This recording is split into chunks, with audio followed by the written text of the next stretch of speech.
Some of you may have been wondering what is going on with the LS Next, the black sheep here.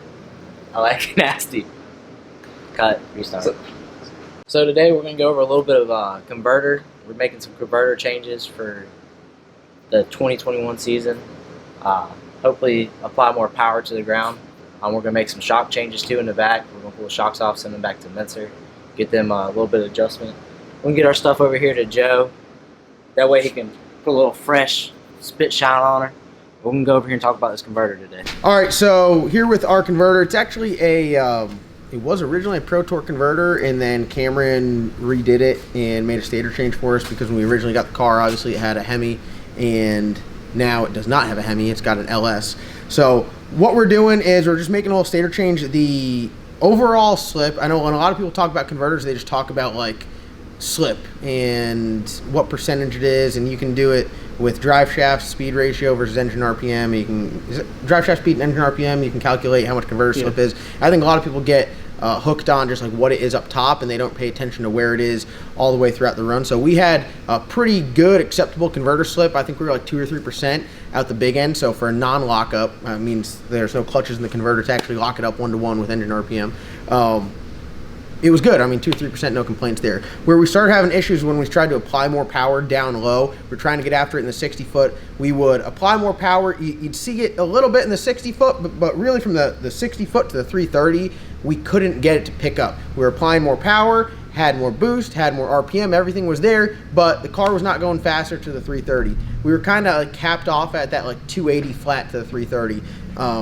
We could do 280 flat to the 330, a little bit more consistent on less power. When we started putting more power to it down low, it would go like a 282 or a 283, and we apply a little more power and went at 286. So we were starting to drive through the converter a little bit harder, and all that's doing is that's converting heat. I mean, it's just like a clutch essentially. Once it starts spinning, if you apply more power, just keep spinning, and you're not going to go any faster. So once you reach that horsepower limit of what the stator can do, you're done. So we're going to try to keep that overall slip the same, but really just like if we can get it tighter down low. Now, I will say the stator stuff, like honestly, I got no idea how it works. It's like witchcraft to me. I know there's a number of blades and blade angle that make a stator change or make them act different, so you can have either more blades or different angles on them to produce a different result.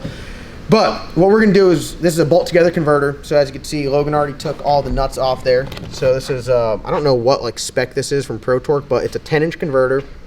It's set up for the big input, so it's the 1 and 3/16 input for the TH400. So we're on a 2-speed 400, 148 first gear. It's a Mark Mickey transmission, and we're going to pull this apart. We're going to pull the stator off, and hopefully the stator's got a number in it, and we can call Byron at Camera Converters, give him the information that we have here, and tell them what we need. Say, hey man, we need to be a little bit tighter in the middle, but you know, everything's really good up top. Making a stator change can change a number of different characteristics of the car, how it spools, and just how the engine reacts to it. I think when we had the bad apple on the last setup, you guys were introduced to what like a little bit of a tight converter was. I think for the setup, it was a hair tight. It ran pretty good at the back, didn't like flare up crazy high RPMs, but it definitely was a workout getting it up on the chip. It was tight down low. It was a little bit tight leaving. If you didn't leave with it all turned up, it really didn't want to go through the RPM range. It kind of just hung at 1 RPM until it had got enough ass to drive through the converter. So it's kind of like walking a fine line. Benefit of having a bolt together converter is you can honestly get like 2 or 3 or 4 stators made, and at the track you can make stator changes. So at this level of racing, it's not uncommon to see people making stator changes at the racetrack, and this is really like fine-tuning your setup. You know, you already got the power, you got the engine tune, you got everything all figured out. You can make the horsepower. Honestly, at this point in the game, making horsepower is an easy part. Putting it to the ground and getting the car to go down and through, that's really where you can get good. So once you get the chassis working good, you know, we went 102 60 foot, the chassis is working pretty good. We got to lead the way we want to. We could do consistent 104s in the heat of the day, depending on the track surface, obviously. If we go to a real greasy track, a 104 is unrealistic. But good track, you know, go 104 60 foot. Really got to hammer out that 330 time. We don't have, in our class, we don't have a big horsepower motor. I mean, we got a hydraulic roller LS, you know, compared to a 9.5 deck, small block Ford with a 118 on it, they're not going to make the same. I mean, you're looking at like a 600 to 800 horsepower difference up top. So we got to go out there on a good track, hammer the 330, and then hope we got enough ass rolling through the 330 to stay out in front. So our goal is I really want to be low 270s through the 330. I think if it ever dipped into a 260 something, that'd just be insane. Not saying it's not possible. Heavy car, weighs 2760 with me in it. Got frame rails all the way to the back, stock front suspension. It's not a pro mod by any means, but I think we can turn it up and we'll see what we get. So the first part, we got to a point where we can't turn it up anymore. So it's time to knock this thing open, pull it all apart, and... As in power in the front half, not overall power. Yeah. We still have 40% left. Yeah, we got a lot of power up top, but there was no point to put more power to it when it couldn't handle it down low. You know, I don't really want to go out there and rely on having to run 200 miles an hour out the back to have good ET. I want to be able to make that ET up in the front half. So in theory, in my mind, it's a little bit easier. I'm not running my stuff as hard, even though it's just brutal in the 60 foot, but that's where it feels good. So did you already pop this thing open, or is it's like stuck to it? Here, all right, there's 2 bolt holes that you get a bolt. And here, I got a bolt up. over here. Yeah, you screw them in and it pushes off. Pushes the housing off. Boom. Boom. What size is that? 3/8. That is her.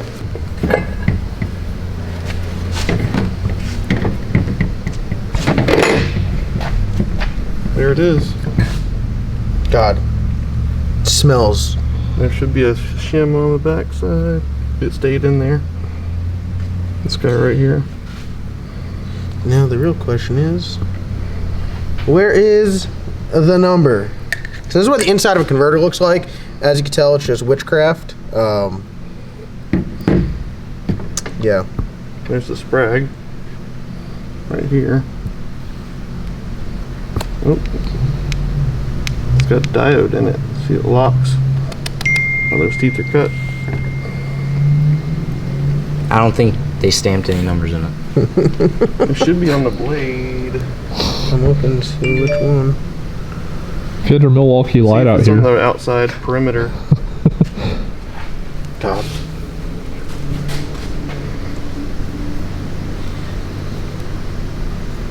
It's got to be somewhere. Doesn't have to be anywhere. No, it doesn't have to be anywhere. There's some metal in it right there.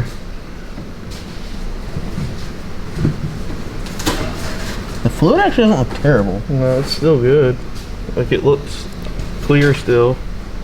You're gonna need a whole lot of rags. I'm about to go grab something second. The table. God, this thing is witchcraft. Just look at it.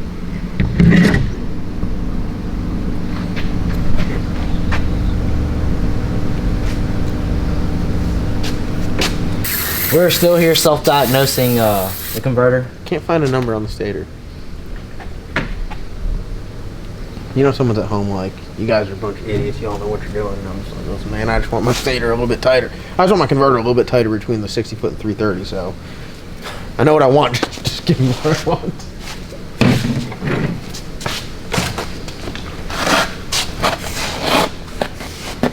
Here you go, LP.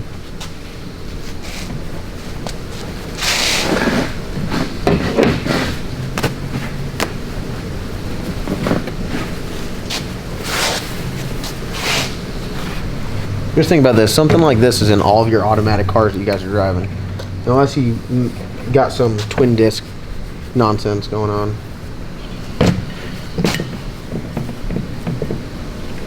Just think. Should I stick on this first? Yeah, probably.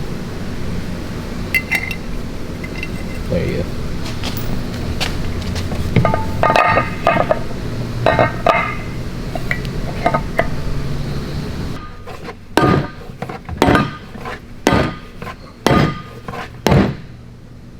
John, were you taking some aggression out on it? No, it's chilling.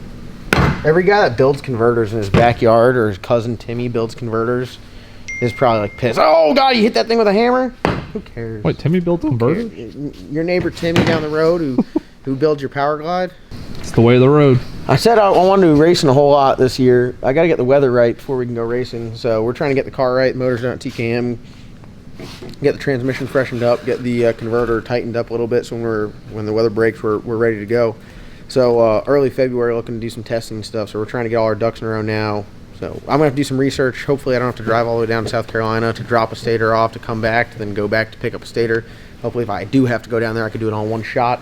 Even better if I can do it over the phone, just have them overnight me one. But that's where we're at with this. Black Sheep is on the radar here. We're gonna try to get that thing knocked out and running good. We gotta just refit the front end, put the car back together, make the stator change, and we should be good to go. We got some really good data on there from last time, and we're ready to go fast. So that's what we got going on with that. You guys will see Colorado build coming up soon. Messing with the truck a little bit in the other video.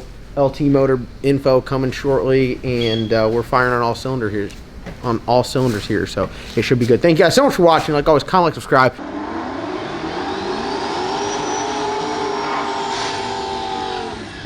you understand, you know.